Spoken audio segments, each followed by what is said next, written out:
So thanks again for joining us. Today we are talking about MBA Careers in Climate. This is part of the Climate Career Week that is sponsored by Terra.do. Hopefully you've had a chance to see the full lineup of events. There are 15 different webinars this week, and there will be recordings for many of them as well.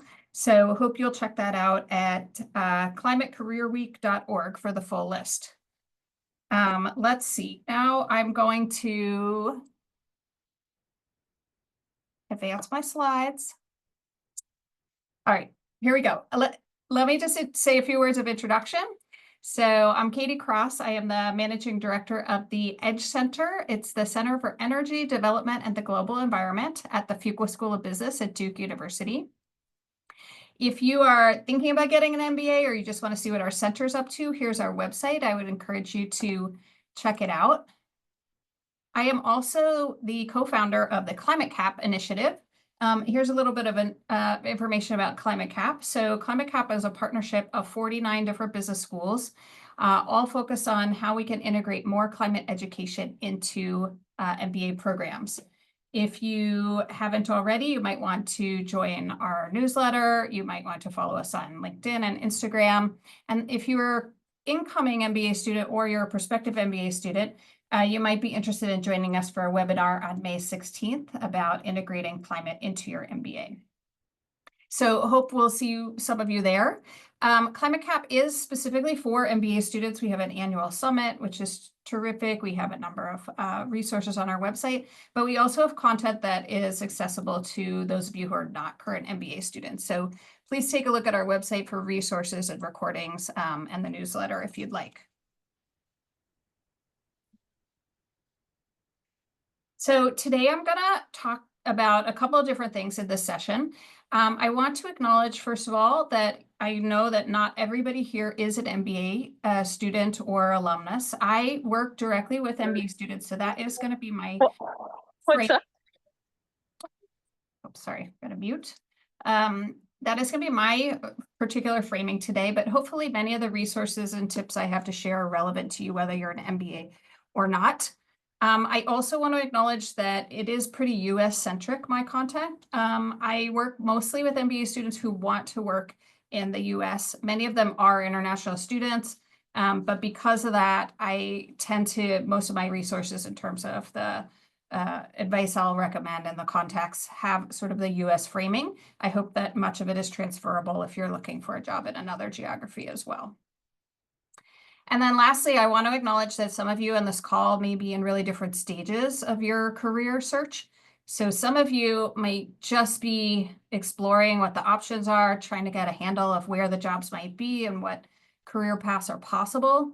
Others of you might actually know exactly what it is you want to do, and you're more interested in some of the practical strategies and tips for getting there. I will have content for both of you, both of those audiences on this call today. If you already know what you want to do, you could sit back and tune out for a couple minutes while we talk about the landscape, or maybe you can refresh and use this content to help your classmates or your colleagues navigate the landscape. So with that, let me jump in a little bit. Don't know why my slides are having difficulty advancing today. All right, here we go. Career landscape. So this is the question I'm getting asked most often right now this spring. Oh, the whole world is changing. No one's hiring for climate anymore, right? Maybe some of you have heard that or worried about that. So is this true or is this a myth? This is a quick snapshot of some of the job postings that I have seen cross my LinkedIn feed in the last 2 weeks. I will confess this is not even all of them because I stopped adding titles as my slide got full. So there are a lot more. I even this morning was liking a bunch of openings posted this morning. But what I want you to take away from this is from where I sit, anecdotally, I don't have the numbers yet, but the job market looks very strong still right now. There's a lot of hiring happening, and the hiring is happening at all kinds of different levels. So if you look on here, it's everything from internships to more senior level positions. There's also a lot of different types of employers on this list. You know, they're big corporate companies that have climate strategy groups, but there's also startups, there's energy companies, there are a lot of different industries, and there are NGOs too. So my takeaway is that the market looks really strong right now. I definitely think we're going to see some ups and downs and some role sort changes this year due to changes in the federal administration, where investment's going. But I think you should absolutely not, throw up your hands in despair and worry that there's nothing out there. The other note I always tell job seekers, you only need one job. It's not a numbers game. You don't need to necessarily go to where there are thousands of jobs, right, in order to have a meaningful and exciting career that connects your interests and business skills with climate action. So just think about where you're uniquely qualified for and focus on what the opportunities are in that space. To widen the aperture even further, this is a tool that we developed for our ClimateCAP initiative. Some of you may have already seen this, but just a refresher for anyone who hasn't yet. This is Project Drawdown's Wheel of Climate Action. I think it's Drawdown. If you don't already follow their work, they have terrific resources that really quantify how we can make a change in reducing carbon emissions in our economy. And they're very tactical. So I love their framing. They have a ton of great resources. A couple of others I'll share today too.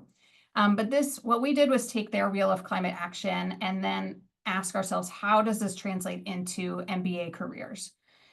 So we went through each of these sort of types of action, and we thought about what are the industries and what are the example employers that might fit under these actions.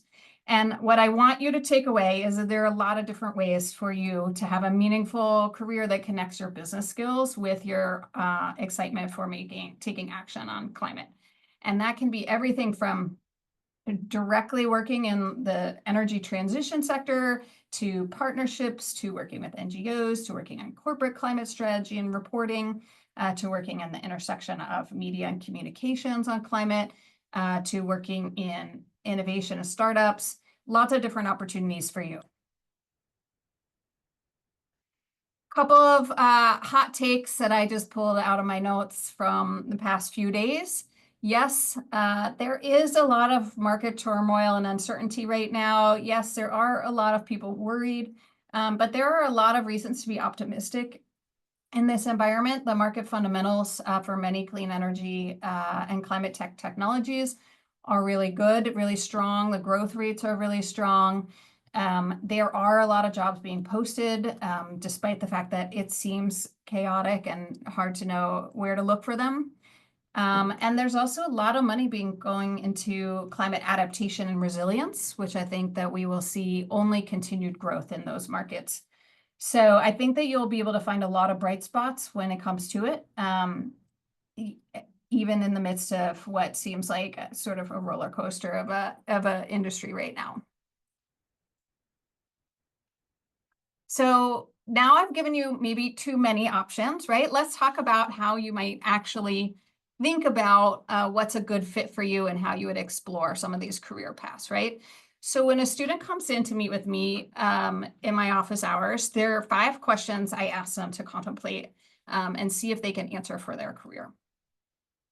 First is, what is the impact area that you're most passionate about working on, right? So what is a specific climate issue you think that you would like to work on? Is it adaptation? Is it climate reporting, greenhouse gas accounting? Is it carbon removal? Is it electric vehicles? Is it a particular type of energy generation?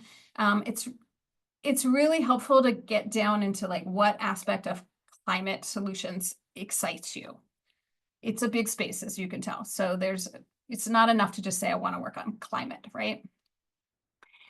Next is, what's the sector that you think that you'd like to work in? So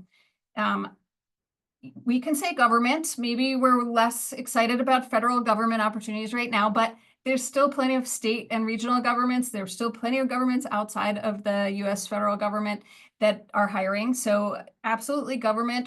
And there's a lot of there are actually a lot of job postings right now that have to do with policy. So working for a company or an NGO related to policy. Maybe you want to work for an NGO, maybe you want to work for a large multinational corporation, maybe you want to work for a startup or a B Corp, but knowing what kind of organization and which sector you're interested in is the second question. Next is industry. Sometimes this does overlap with impact area, but sometimes it doesn't. So if you told me, for instance, that you really wanted to work on greenhouse gas accounting and reporting, my next question for you would be, okay, which industry? Is that aviation? Is it apparel? Is it, if you want to work on supply chain sustainability, you're really going to have to think about what industry that is. So think about whether that's sufficiently different from the impact area that you're excited to work on. The next question is the one that's most important to the employers, right? So the first three are really what's important to you and going to make you happy. This one's important to you too, but this is what the employers want to know most. What are you going to do for them, right? So what is the role that you imagine yourself being in? Is it going to be that you are a climate scientist or a policy expert, or is it going to be that you're a finance expert, supply chain, you're a marketing and communications expert? But really kind of honing in on what it is that you want to do as your role is important in your job search. And then the last question for you is, do you have a geographic focus area? This is a little, I would say, less urgent in post-COVID world where some of the jobs are posted with remote or hybrid options, but we still see plenty of employers that have a specific geography.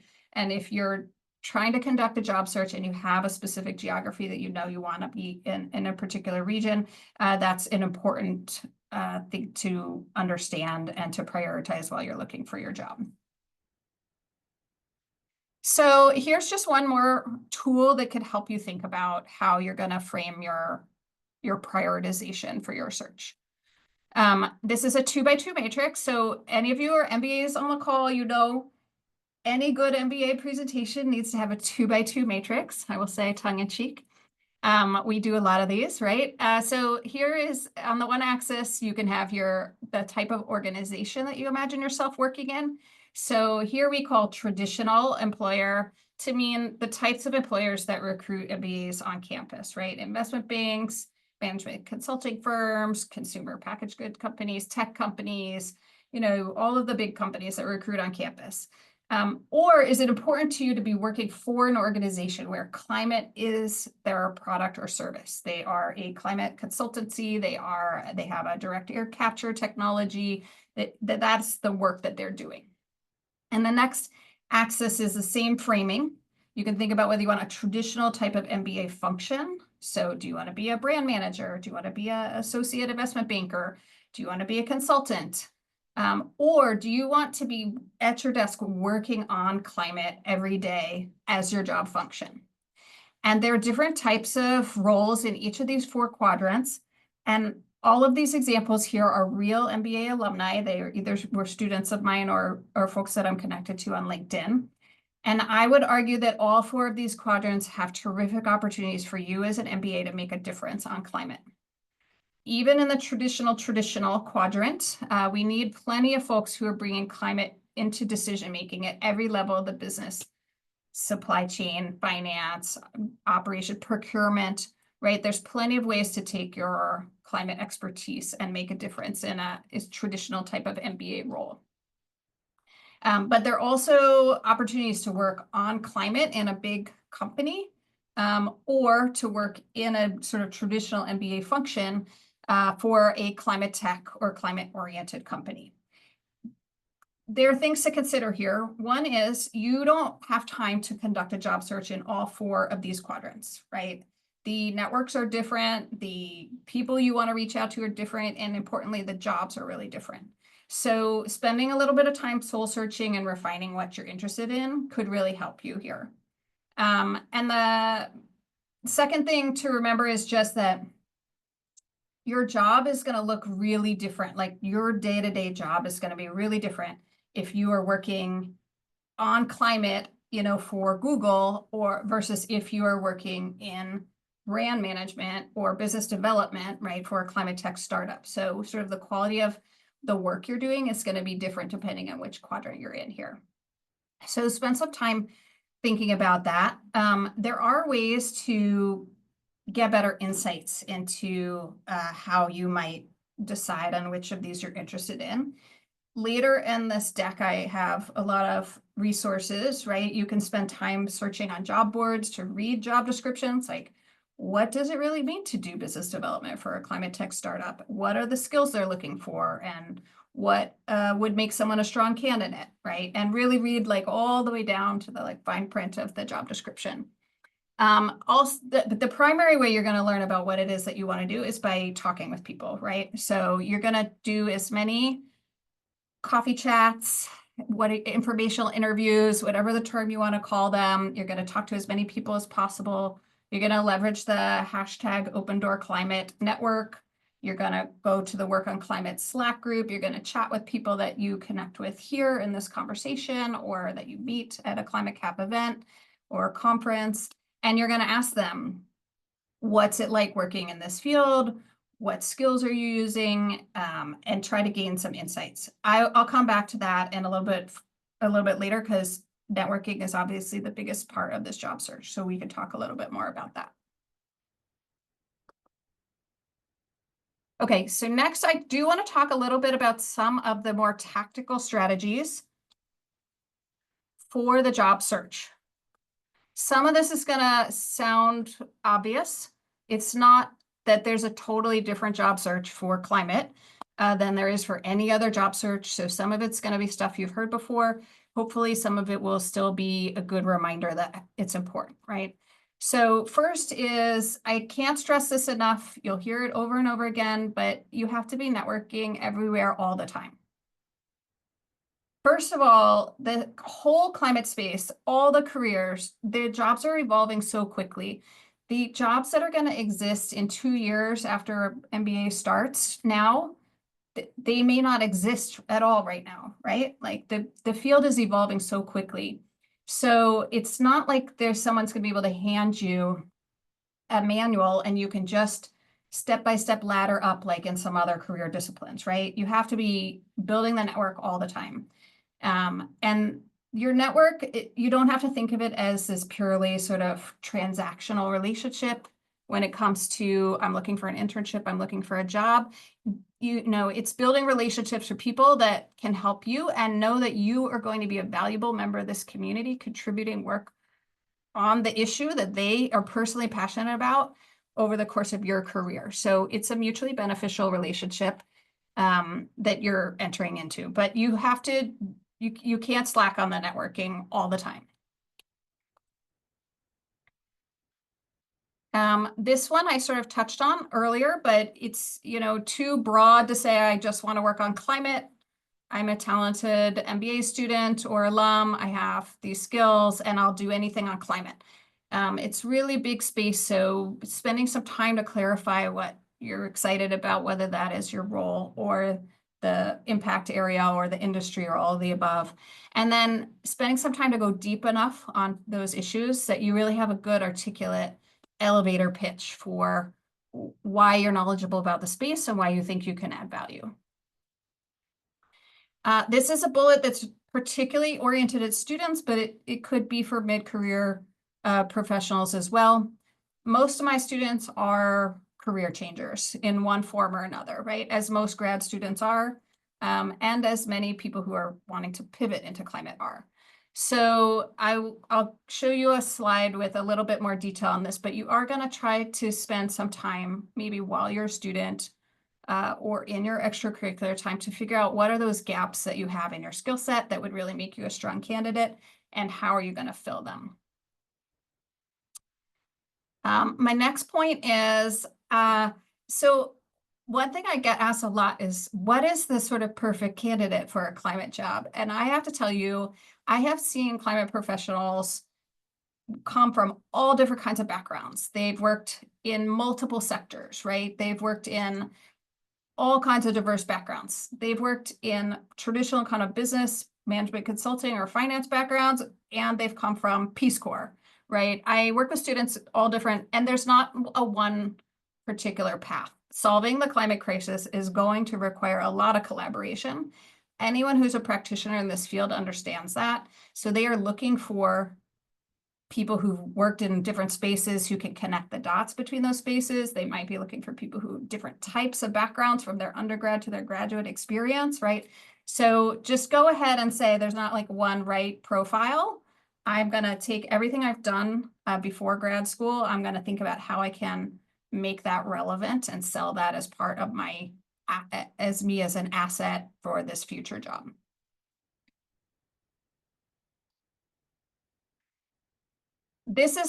Next bullet is just a tip that's in general useful for anybody who's doing a job search. But in the MBA world, if you are a student, you know that there tends to be a lot of structure for some of the well-worn MBA career paths, especially the on-campus recruiting. So if you have ever been in a graduate program where there's a whole bunch of investment banks and management consultants, and they come to campus and they all recruit at exactly the same time, and it's a very structured process. Everything about clean energy, climate tech is less structured. For students, when you're in a graduate program, I tell you it's going to be a custom search, an off-campus search, independent search, whatever the terminology is. The best thing you could do for yourself is try to create some structure for yourself. Also try to gather up a support team. So that might be career professionals who can help. It might be mentors who can help. It might even just be some other students who are peers and you agree, or alumni or classmates who you say, we're going to hop on a Zoom call every 2 weeks and keep each other accountable to this and share what we've learned in our job search in the last couple of weeks. So think for yourself, especially if you're a student and you're doing what we call the custom search. Think about, can you give yourself some goals in terms of each week I'm going to have X number of conversations. I'm going to send X number of emails. I'm going to send X number of follow-ups and thank you notes. So that you have some accountability in a space that otherwise seems like it's a little bit nebulous. And I will give you the note that structure does not mean I'm going to apply for 3 climate jobs this week. I actually think that most of the time we tend to focus too much, job seekers tend to focus too much on, well, I have taken action on my career if I sent in an application. In fact, if you're sending in a cold application without a person on the other side who can champion it, it's probably less valuable use of your time than if you were to just say, I'm going to have a coffee chat with someone, because the relationship is so important to helping your resume get pulled out of the pile, helping your candidacy get advanced, helping you learn and be well prepared, that it's much more important to track those kind of measures than it is for, I'm just going to throw up more resumes into the void. Passion is absolutely important, but it's not a differentiator. So I like to make this point because you're going to lead and you're going to want to lead in your conversations and your cover letters and your applications with, I'm in this because I care so much about making a difference on climate. And absolutely, that is table stakes. You have to care about making a difference on climate. Just know that every other candidate is also passionate about making a difference on climate. So that is not alone is not going to be enough to make you stand out as a candidate. And I'm sure you've heard this one before too, but again, where there's not a well-worn path, what employers are going to be looking for is, well, what are the skills that are relevant that you might have used in a previous job that can be transferable to this new space we're working in? So maybe you did project management. Maybe you led teams. Maybe you did business development, but it was in a different industry context. Maybe you're a great writer and you've published research papers. Think about all the things that you've done before. Just take out the industry context and imagine how you would apply it in a new industry context. And this is the classic interview advice, but it is relevant here too, that you need to be able to show, don't tell. So if you are having a conversation and you say that I really have strong finance skills, then you should be prepared to follow that up with a statement of, as evidenced by what? You built a financial model for a class project, you took courses on project finance, you have something that you could do a test. So be ready to make sure that you have a piece of evidence. The one I hear all the time is, I'm a great communicator. Well, that one is really hard for anybody to test you on in the moment in your interview. So when I hear I'm a great communicator, I want to see somebody then followed up with a statement about the types of publications they've written or the presentations they've given or some kind of outcome for the communications work that they have done. Same with team player. If you're going to say, I'm a great team player or I'm a great leader, then you'd like to have an example immediately ready to back that up. I talked a little bit earlier about filling gaps on your resume, and here is sort of the tactical version of what that looks like. Let's say that you are having great coffee chats and informational interviews. You've done some thinking, some soul searching, and you've come up with what you think is your dream job. What I want you to do is literally write it down on a piece of paper. This is my dream job. It might be the dream job that you think you could achieve within right after your MBA graduation, but it might be the dream job 5 years or 10 years down the road. If it's a very senior level position, it doesn't have to be the dream job right this minute.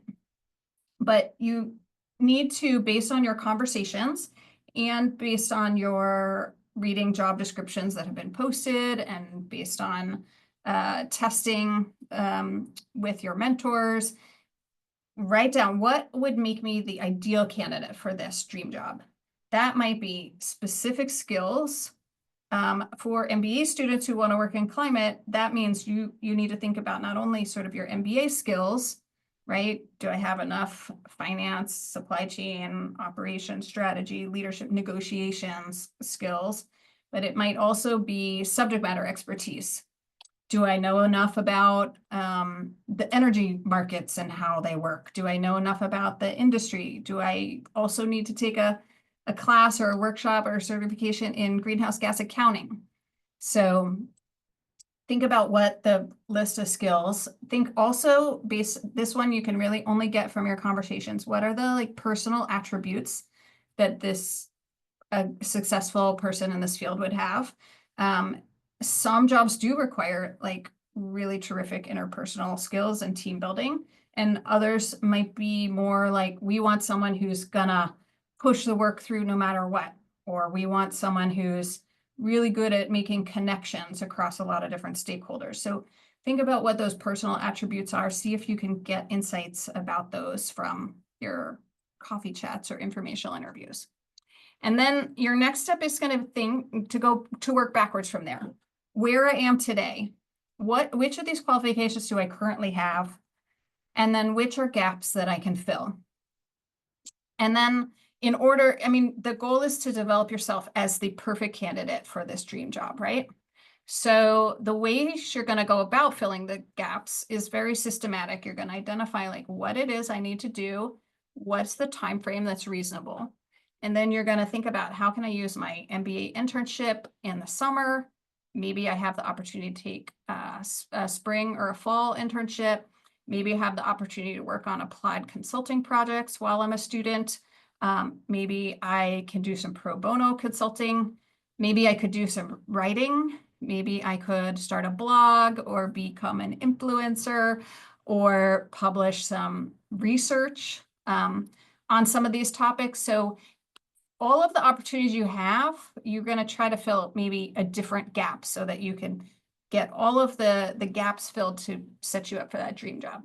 And while you're a student, that's one of the best things about being a grad student, is that you do have a lot of opportunities to think about how you're going to fill those gaps, not just with your internship, but with all of the other projects and activities and clubs and leadership opportunities and fellowships that you're going to have along the way. If you're a working professional, you certainly can also think about ways to fill gaps, right? That could be, maybe it's taking some classes or certification or attending a conference. Maybe it's doing some writing and publishing in your spare time. So there are also ways, even if you're not actively a student, to fill out some of those gaps on your resume. My next slide here, I'm gonna just do a couple more slides and then I'm gonna pause for questions. So be thinking about the questions and then try to put them as we go into this question and answer Q&A button, which is separate from the chat. So I do have a list of questions here for networking. It's important to think about what are your goals for each one of your networking conversations. So in the early phase of your job search, especially if you're just maybe starting your MBA or thinking about your MBA, you might just want to be learning about what it's like to work in this industry or this role or this company. And it's totally fair game to have conversations, coffee chats, where you're just asking, what's it like to be a professional in the role that you're in? Why did you choose this job? What's rewarding? What skills are you using? What other companies or paths did you think about taking? Where do you think you might go next in your career? So there's a lot of learning that happens as you're trying to discern what career path you'd like to focus on. And then as you get a little farther along, you might want to be more pointed in your questions, like how can I prepare? How, if I wanted to join your team 2 years from now, 5 years from now, what would be the skills that make me stand out as a strong candidate? Or you can test some of your advice, especially with alumni who might have, maybe they've gone to the same classes as you. You might, pitch them, oh, I'd like to run a few ideas by you. I'm thinking about taking these classes or getting this certification. Does that sound like that would be a valuable strategy? So this is just more tactical, like what can I be doing to prepare as a candidate? And then the next set of questions here is when you're much closer to wanting to turn something from a relationship into an opportunity. So as a student, you might say, oh my gosh, I had this terrific conversation with this next gen geothermal company. I love what they're doing. I really would like to try to figure out how I can get my foot in the door there. So there's a place where you might want to have a conversation with them and ask them, well, what are some of the challenges that your company is working on right now? Is there anything that you don't have time to work on that you see as an interesting project opportunity? I am a student right now, and I might have time to take on a project, whether that's during the academic year for credit, or maybe it's for a summer internship. But what I'm hearing from you is that you would be interested in research on XYZ topic. Is that something that if I were to structure a project that you would be interested in working with me on? So that's just one sort of potential framing, but the goal is to kind of try to get enough information that you can convert that relationship into a more specific project opportunity. These are sort of the obvious tips, but it really makes a difference. I hear from employers and professionals all the time. One great coffee chat or virtual learning chat can really make the difference, especially if you're interested at all in smaller companies, startup companies. A lot of them are not going to post an internship, right? Some of them aren't even going to post their full-time jobs. They are going to have a great conversation with someone who blows them away, who seems motivated and interested, who sends a follow-up, who's clearly done their homework. And then they're going to say, oh, you'd like to do a project for us? Okay, yeah. So this is true of experienced, seasoned professionals as well as for young professionals. More than half of the professionals that I've talked to said they got their job as a result of a conversation, not a job posting. So again, just to reinforce that you can't skip the networking, and that the better you do, the more sincerely interested you are, the more time you can spend and care you can take with those conversations, the more doors you can open for yourself. Okay, so I do have lots of resources for you. Some of you might be just wondering, like, how do I get started? I'm going to share this deck with you after the call, so everyone who's registered, and I will be sharing the video as well. But I'll just flip through a couple of these resource slides, many of which you probably already know, but first is to learn about climate and business. If you haven't already spent a little bit of time listening to some podcasts or looking up some of these are just a curated list of some of my favorites. There's lots more out there. There also are some terrific resources for how you learn more about climate career options, including a couple of really terrific podcasts. And then the Open Door Climate Network, which you've probably heard of. These are people who've basically raised their hand saying, I'm willing to talk to job seekers about my climate career. The Work on Climate Slack group is amazing, and there's lots of really active members there. Climate Project Drawdown, which I mentioned earlier, they have these terrific resources on their website called Job Function Action Guides, where they really help you kind of look at, if I wanted to work in finance, how might that intersect with climate in my career, and what might the career paths be? I have a list of newsletters here, some of which you're probably already reading. This is a little plug for one of our publications called MBA Edge. It's mba-edge.com. We have all kinds of primers on our website here about things like electric vehicles, and we just published I mentioned earlier next gen geothermal. It's on my mind because we just published a paper about the market for next gen geothermal there. We have little primers on US power markets, what every MBA needs to know, climate change and business, what every MBA needs to know, fashion and sustainability. So hopefully it's a useful resource for you. They're written mostly by MBA students. They're all written with an MBA student audience in mind. And then we have a few publications that are specifically about careers and career resources.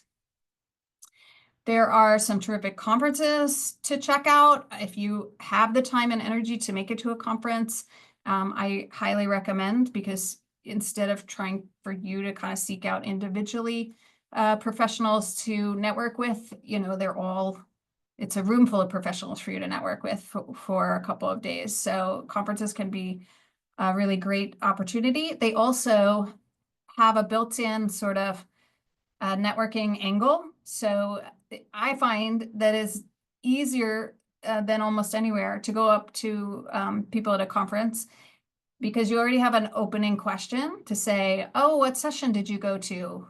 How did you like the morning keynote? And that starts off a conversation. You're already having this shared experience that you have as a sort of mutual ground to start a conversation with. Also, many of these conferences, they don't always publish it, but many conferences do take students as conference volunteers and they'll give you like a very discounted rate, or even sometimes a free rate to attend the conference when you're not working as a volunteer. Then job boards, what you all have been waiting for. There are some really terrific places to look for jobs.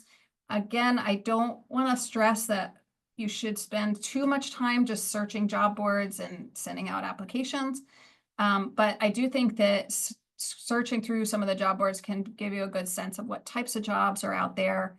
Maybe they even give you a sense of what jobs are out there that you might like to have, farther down the road, 5 or 10 years. Like this is the type of job that I would be aspiring to in the future.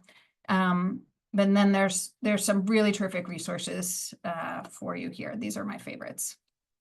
And then I have a long list of a lot of people to follow on LinkedIn who I think are putting out some great job postings that are useful to follow there too. So I realized I just sent so much information your way. That was a lot of talking. Let me pause now. I'm going to look at the Q&A, but I'm also open to you raising your hand if you would like to ask a question that way too. So let me stop sharing my screen. Happy to pull up slides. So I'm looking here at our first question, which I am excited about. So thank you to Allison Yee for asking. I believe ClimateCAP will be hosted at Foster next year. What are you excited for about next year's conference? So I am happy to say a few words about the ClimateCAP MBA Summit. The summit is just for MBA students. It is intended to bring MBAs from all over the country and internationally together for one weekend to hear from business leaders about climate risk and opportunity. We just got back from the Berkeley Summit, which was terrific. Over 400 MBA students were there. We also have educators there, terrific speakers. It's a really energizing weekend. And yes, it will be held at Foster, which is at the University of Washington next February. If you will be a current, it's only open to current MBA students, so you have to be enrolled. So if you will be enrolled in February 2026, you should get on the ClimateCAP mailing list by the fall, because when the tickets go on sale, which is typically sometime in the fall, they sell out in a matter of minutes. So I think it was 8 minutes to sell out the Berkeley Summit this year. It is a really fun weekend, and it's really energizing to be with other MBA students who are interested in these topics. So check that out. Thank you, Allison, for allowing me to put in that plug. I see Isaac Masterman has a question. Yeah, hi. I really enjoyed the talk, but I felt a lot of the things you were talking about could apply quite generally to someone who hasn't done an MBA as well. I've heard it talked about in a lot of other Terra.do job hunting practices.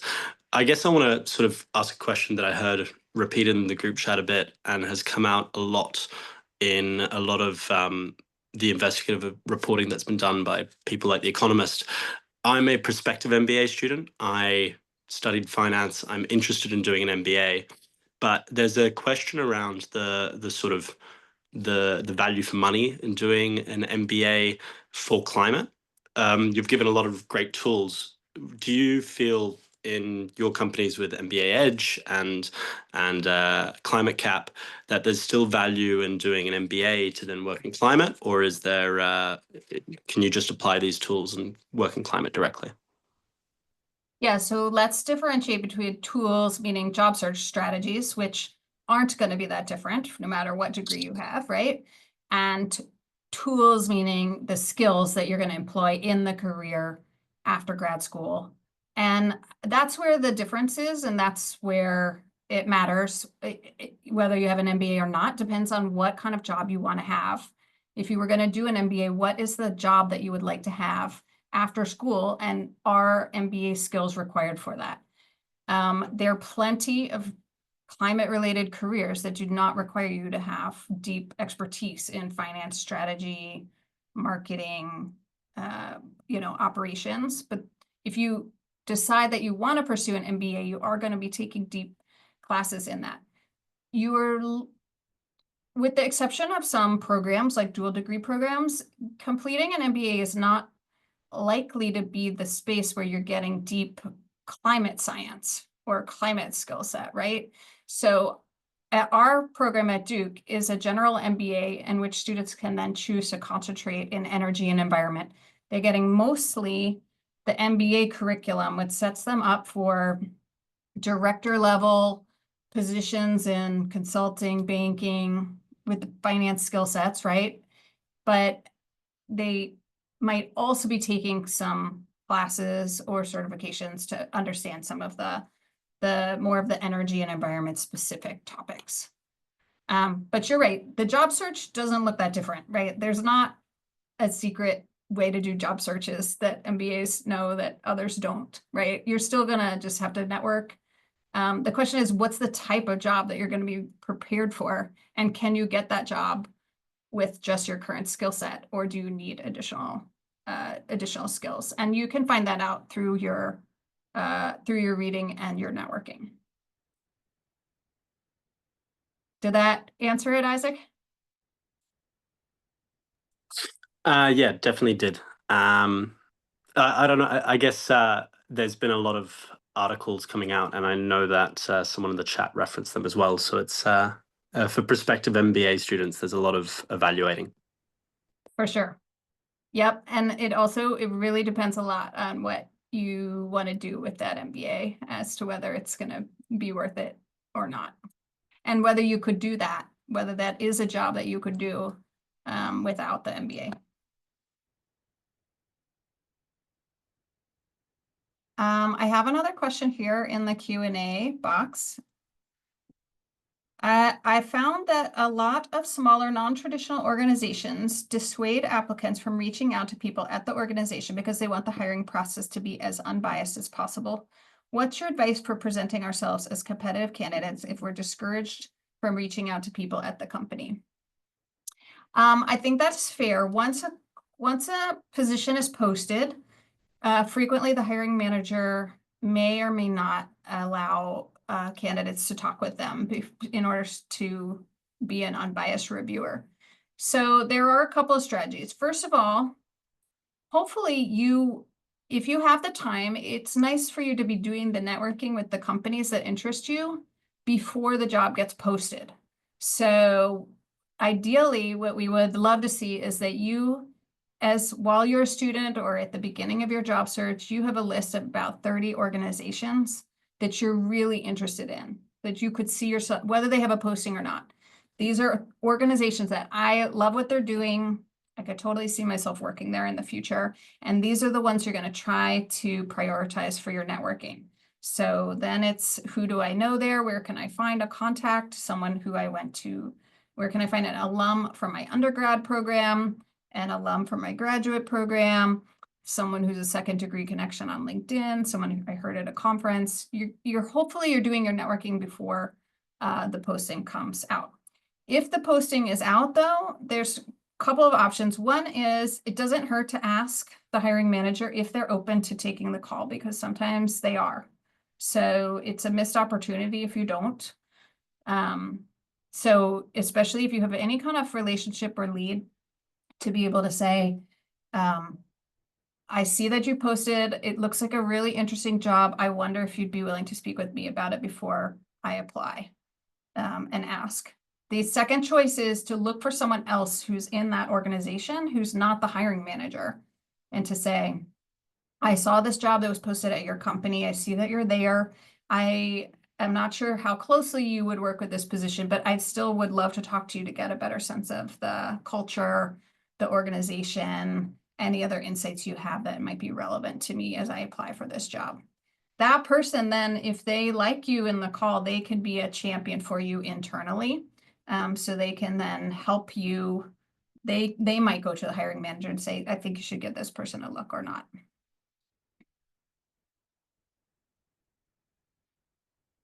Okay, other questions?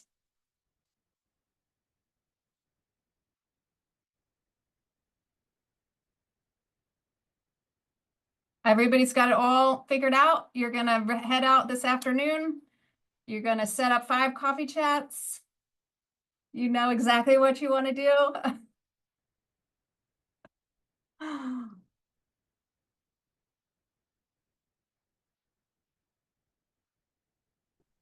I have a question. Yeah. Go ahead. Hi, thanks Hi. for running this meeting. It's really good to learn a little bit more from an expert. One thing that I think I struggle with the most is figuring out where I want to exist in climate. So like energy or circular economy. There's so many issues, and I've been given a lot of different advice, like do this fellowship or take a few classes, and it's yeah, it's just difficult. I think I'm also an indecisive person, so if you or anyone has advice on how to just pick and go for it, strategies. I've heard some people say, I just went for the most impact, or I just trusted my intuition. But yeah, very curious what others do to kind of find their niche. Yeah, it's hard, especially when you're someone who has a lot of interests, right? There's a lot of interesting work that's happening, and it's hard to not want to be like, oh, I want to work on all of it. Like, I wish there was a better circular economy solution for the fashion industry. Wouldn't that be amazing to work on? And I do wish there was, a better battery storage option for the data centers. Like, wouldn't that be interesting? I guess I'll give you a couple of things to keep in mind. First is, most of us have several careers in our career lifetime. So it is absolutely possible to work in one industry and think, maybe I'll get back to that other interest later down the road. It's also possible for us to have what our day job is going to be and still maintain all of those other interests in a sort of extracurricular way. So there may, for instance, I have found over the time that I love education. But I'm also really interested in reading about circular economy and the fashion industry and or electric vehicles and battery storage. And maybe I will find some ways to do some writing or research or other, bring those into my life in another way, but knowing that I'm not going to be that one doing that job at this time. So I think giving yourself permission to like be allowed to follow more than one interest and have those interests and recognize that you do. And also kind of giving yourself permission to think, I'm not closing these other doors just because I'm pursuing one. In terms of just how do I figure out which one I would like to pursue for a career right now, I do think, there's a couple that you probably have thought of already, like you could work in consulting for a little while, right? Because maybe you discover that you have a chance to see a lot of different industries and then you really decide like there's one that you want to go deep on. Or maybe you're working for, maybe you want to get involved with like a bigger corporation, like a multinational corporation that has lots of different aspects to what their climate strategy work is. So some of the big companies, right, you could work in supply chain sustainability, and then a few years later, you might work on sustainability communications, right? Or you might be working on product innovation. There's different paths within that corporate sustainability role. But otherwise, I would say just start somewhere that you're excited about. Okay. And don't worry about like all the rest or having it perfect or, students ask me like, where is the most impact? And I'm like, you don't have to have the most impact. We need everybody. We need everybody on this call working in a climate career. We need, policymakers and marketers and artists and engineers and scientists, and we need finance, and we need brand managers, we need consultants. So would love for you to just figure out where you feel like you can add value and something that you're excited about, and don't worry about like if it's the only one. That makes sense. Okay. Yeah, thank you. I just wanted to chime in too. Sorry, just building on what you said. So first, Katie, thank you so much for hosting this. This has been super, super helpful for me as a prospective MBA student, and also just somebody that's like currently working on climate. I really appreciate that you're helping to guide people to, moving towards that direction wherever they, find themselves and whatever function they feel most fulfilled by. One recommendation that I would have for anybody who's interested in working on like climate related roles, I don't necessarily have it figured out. I do work in energy right now, but I just recommend like trying to find different communities, whether that's virtual or in your area. I used to be a part of a young professionals group, and it was really helpful to figure out like what within energy I really wanted to work on. Because like even saying like, oh, I want to work in energy is such a vast kind of, like assertion, just because as I'm assuming like most people would be aware of, like there's just so many different things. Like if you come from a more technical skill set, you would fall into a certain, kind of thread probably, versus somebody coming from more of like a or like creative or like strategy background. So yeah, I've gotten so much out of the kind of like local community that's near me, and also know that there are a ton of different like volunteer groups and virtual communities that like, I mean, this is a good example of a place to bounce ideas off of everyone. But that's just one thing that I wanted to throw in there too. That's a really good point, Catherine. And I don't have this in my current deck, but maybe I'll add it before I send them out. There in most geographies, you can find a local chapter of green drinks, or you might find a sustainable business network. Or I went to a dinner recently that was hosted by the Carbonauts, and they have a couple of different geographies that they hold events in, and those are super fun. There's also groups by, like affinity groups. So there's a great Women in Climate Tech and Sustainability. Sorry, it's Women in Clean Tech and Sustainability group. There's a Women in Sustainable Energy group. There is a group called Diversity and Sustainability. There's Latinx and Sustainability. There's, you know, a whole bunch of different affinity groups that you could join, and might be a good way to kind of have conversations with peers to learn a little bit more, and ask them honestly, what do you love about this job, this industry, this field that you're working in currently? If you weren't I love to ask people, like, if this wasn't what you were doing, what would you be doing? And see what other answers they give. And then also finding mentors who can help you kind of get up to speed on some of the learning curves. Some of the fields within climate are pretty wonky, like all of the climate finance and a lot of the energy infrastructure can be really technical. So how do you get up to speed on that subject matter expertise? Thanks, guys. That was really helpful. I like thinking about what would I be doing if it wasn't climate. Kind of helps with the understanding, like maybe more the role, not so much like the niche. Yeah. Awesome.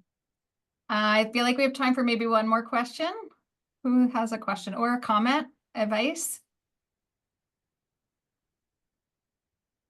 I guess, Katie, I'll chime in. I am an MBA alumni, and one thing that it's always been a challenge for me in terms of being passionate about climate, but having an MBA and trying to weigh the balance between profit and climate and all of that. And Donut Economics is a good book in terms of trying to kind of weigh the pros and cons and just find a way forward as society. But one area I've struggled in terms of trying to tell a story about wanting to drive strategy for climate-oriented companies, and it might be easier from an entrepreneurial side, but when I've talked to startups like that, it's much more engineering focused in terms of climate engineers as subject matter expertise.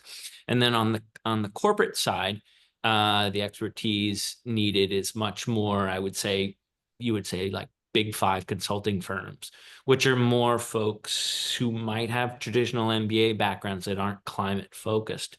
And they're looking for folks that have expertise maybe that I didn't have because I was more climate focused throughout my career and things like that. So I just wasn't passionate about working for big companies like that that are really, really focused on bottom line Wall Street results and stuff like that. So what's your advice as kind of we evolve as a society, and obviously MBAs and all the skills that are needed with regards to teamwork and fundamental business strategy are needed for companies going forward and sustainability. What's your advice to kind of find that balance and basically develop a career for the next 20 years? Yeah, fair. So the thing that I like about the MBA degree is you don't have to go be a greedy investment banker, right? Like the MBA skill set is very flexible and useful across a lot of different leadership roles. So there's no reason why you can't take all those same organizational leadership, strategy, finance skills and apply them as the head of a meaningful climate activist NGO, right? So I do, when I'm talking with our students, you know, I try to remind them that there's not only one path. You're gaining skills that are flexible, and it's up to you to decide how you're going to apply them and what kind of leadership role you're going to apply them in. Do you want to be on the board of several NGOs? Do you want to be the one who makes the industry changing climate technology come to life, and you are a business developer and you're using traditional business development skills? So I think it's about finding the fit and networking, you know, especially we all have to do networking all the time, but you know, mid-career and senior professionals, like those jobs are rarely posted at all, right? That's going to come from talking to the right person. I haven't spent a lot of time there, but I've heard that Climate Draft, if it exists, is a useful resource for this, in that their goal was, at least at the outset, to start to try to match climate entrepreneurs with people who actually have startup or strategy skills, who are not the engineers, right? But who have skills that they want to apply in this setting. But otherwise, I think it's going to be talking to people to find the right fit. I do agree with everyone that there's a lot that's fraught about the way that we currently do business. And there's also just a personal like problem of burnout working in large corporations for climate professionals. There's also sometimes scale of opportunity. So if you think back to my quadrants, the professionals who I talk to are working in a corporate sustainability group at a large corporation. There's definitely some of them, it's not a great fit in terms of where they see the meaningful impact. On the other hand, when some of those large corporations are actually able to mobilize resources and partners and supply chains, some of those climate professionals feel like that the scale of the impact they can make in those jobs is much bigger than the scale of the impact they can make in, managing like a local or small scale mission-driven business. On the other hand, some of them just feel like their heart isn't in it, right? Like if your heart is anchored in, I only want to be working for a company where I feel like it's doing good work for the world, then I say, well, you should look at mission-driven businesses, brands, B Corps, NGOs. Those are organizations where like everybody gets it. Everyone's on the same page, working towards the same mission. You don't have to justify your existence to your leadership. You don't have to make the case for sustainability or climate in those organizations. But the trade-off is sometimes those are not the industry titans that are going to move whole supply chains, right? They're going to make a really important, meaningful impact in the sphere that they operate in. But maybe they don't have as much leverage as, a big retailer or a big tech company. So there are a lot of personal and professional trade-offs to make.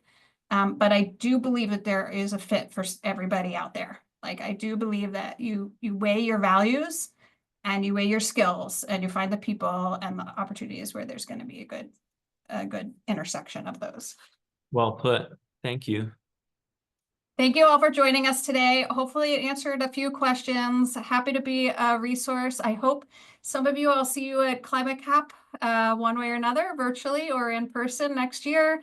And I will be sending out the slides and the recording to anybody who wants it afterwards. Thanks for joining us.